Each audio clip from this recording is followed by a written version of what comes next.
শেষ মুহূর্তে যখন প্রবলেম ক্রিয়েট হয়েছে আমি কিন্তু বারবার আপনাদের বলছি টিয়ার সেল মারেন না, হাত পা ধরে আমি পুলিশকে বলছি টিয়ার সেল মারেন, আমি বলি ক্লিয়ার করে বলি টিয়ার সেল মারেন না, আপনারা জলকামান মারবেন না, আপনারা হচ্ছে কোনো ছাত্রকে আঘাত করবেন না। আমি ছাত্রদের থেকে নিয়েছি, আমি দাঁড়ায় ছিলাম এবং ওইখানে আমি কিন্তু আঘাত পাইছি। আমি বারবার এই কাজটা তাহলে এখানে কেন?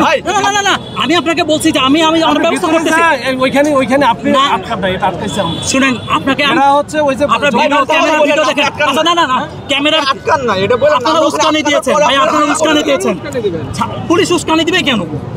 আপনি ভিডিও দেখান, আপনি ভিডিও দেখান। আমি লাঠি নিয়ে আসছি, আপনাদের মনে হয়েছে আমার মাথায় ইট কখন জানেন? আমি এইখানে দাঁড়ায় ইট খেয়েছি, এখানে 140 ধারা দাঁড়ি কয়, পিছন থেকে কেমনে আমাকে ইট মারলো ভাই? বারবার রিকোয়েস্ট করেছি, ইট মারতেছে, আমরা মারতেছি না, তোমাদের লোকজন ভাই দেখেন আমি এখন থামাইছি। না না ভাই, বলা ধরছেন, যে আচরণটা করছেন ভাই এটা বলেন।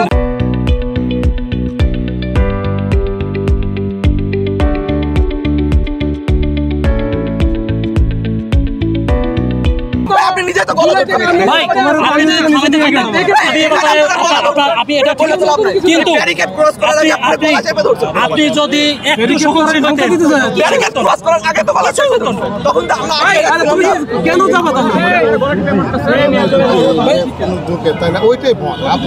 এই জিনিসটা আমাদের সাথে মুখোমুখি আলাপ করতে পারতেন না? আমরা কি এখানে ছিলাম না?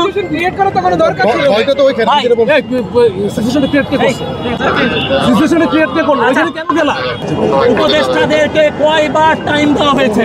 এখান থেকে এডিসি স্যার বলেছেন পরশুদিন উপদেষ্টারা আপনাদের সাথে সাক্ষাৎ করবেন। পরশুদিন সকালে আমি সচিবালয়ে গেছি, পরশুদিন সকালে যে সচিবালয়ে উনি বলছেন নাম, গতকালকে নাম আমার মনে আছে ওনার, আমার কার্ড নিয়ে আসছি, উনি বলছেন পুলিশ থেকে কিছুই বলা হয় নাই। এখান থেকে আপনি আমাদেরকে থামায় দিয়ে চলে গেলেন ভাই। আমি ওখানে ছিলাম, আমি কয়বার নাসিমের সাথে কয়বার কথা বলেছেন, শুনেন সুতরাং আপনার বিষয়টাকে ডিলে করতে যাচ্ছেন, এটা আপনাদের পেশাদারিত্ব দায়িত্ব আমি বুঝতেছি। আমরা আপনাদের সাথে কোনো বিষয়ে যেতে চাই না, আমরা বলতে চাই যারা এটা সিদ্ধান্ত নিতে পারবে তারা আসুক।